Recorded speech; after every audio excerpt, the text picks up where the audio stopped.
Hello प्यारे बच्चों, आज का हमारा टॉपिक है बिहार। बिहार का कोई भी एग्जाम हो, बोर्ड का एग्जाम हो या बीपीएससी का एग्जाम, बिहार के बारे में आपको कुछ जानकारी रहना बहुत जरूरी है। तो आप सभी को पता होगा कि 1905 में बंगाल विभाजन हुआ था और उस समय बिहार जो था वो बंगाल का हिस्सा था।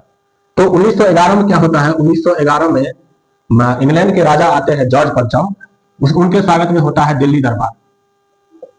दिल्ली दरबार होता है और इसी दिल्ली दरबार में वो घोषणा करते हैं कि बंगाल का विभाजन स्थगित किया जाता है। फिर 22 मार्च 1912 को क्या हो जाता है, बिहार जो है एक अलग प्रांत बन जाता है।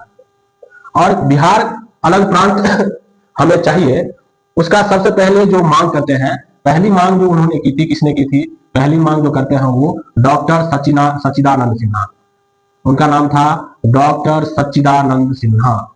याद रखेंगे बच्चों, डॉक्टर सच्चिदानंद सिन्हा। वो पहली बार क्या करते हैं, पहली बार मांग करते हैं कि हमें बिहार क्या चाहिए, एक अलग प्रांत चाहिए। फिर 22 मार्च 1912 को ये लागू कर दिया जाता है कि बिहार क्या हो जाएगा, एक अलग प्रांत हो जाएगा। और इस समय इसमें क्या था, उड़ीसा भी था शामिल और झारखंड भी शामिल था। फिर क्या होता है, 1 अप्रैल 1936 को क्या हो जाता है, बिहार से उड़ीसा अलग हो जाता है। बिहार से उड़ीसा को अलग कर दिया जाता है।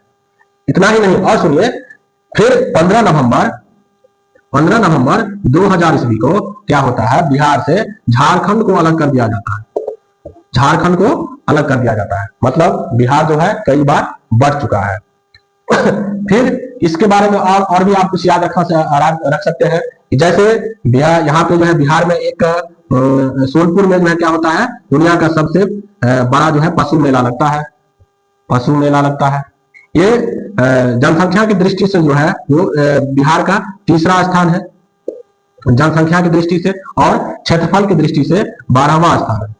याद रखेंगे, जनसंख्या की दृष्टि से तीसरा स्थान है और 12वां स्थान है क्षेत्रफल की दृष्टि से। उसके बाद और कुछ याद रख सकते हैं कि जैसे बोध गया में क्या हुआ था, महात्मा बुद्ध को ज्ञान की प्राप्ति हुई थी।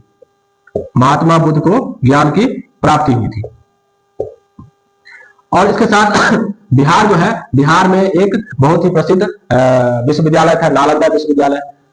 और यह बिहार में आप इतना ही नहीं, यह भी याद रख सकते हैं कि बिहार जो है हमारा, उसमें हमारा जो देश है उसका पूरा नाम आता है। जैसे इसका स्पेलिंग है BIHAR, बिहार। बी से क्या होता है, भारत। आई से इंडिया, H से हिंदुस्तान, ए से आर्यावर्त और आर से रीवा या रीवा खंड बोल सकते हैं। बहुत सारी बातें ऐसे हैं जैसे आप बिहार के बारे में याद रख सकते हैं। जैसे हमारा जो प्यारा जिला है मधुबनी में एक बहुत पेंटिंग जो है बहुत फेमस है, जिसे हम मिथिला पेंटिंग या मधुबनी पेंटिंग कहते हैं। क्या कहते हैं, मधुबनी पेंटिंग कहते हैं, या इसे हम मिथिला पेंटिंग भी कहते हैं। मधुबनी पेंटिंग जो बहुत ही फेमस है, देश विदेश में इसका मांग है। और मधुबनी और दरभंगा में जो है मखाना का उत्पादन होता है। मखान बहुत स्वादिष्ट होता है खाने में। यहाँ इतना ही नहीं, मुंगेर में जो है, मुंगेर में जो है क्या है, सोना का खदान है। बीपीएससी का क्वेश्चन है कि सोना का खदान कहाँ है बिहार में, तो मुंगेर में है। और बातें हैं जो आप याद रख सकते हैं। वीडियो बहुत लंबा हो जाएगा, इसलिए हम इतना पे ही रोकेंगे इसको।